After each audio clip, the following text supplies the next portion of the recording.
Work smart, not harder.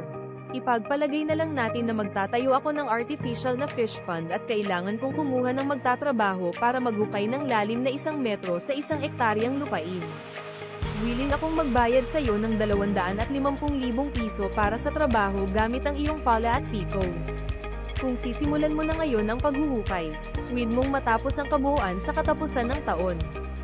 Sapat lang na mag-offer ako sa iyo ng malaking halaga dahil obligasyon kong tumbasan ang matrabahong proyekto.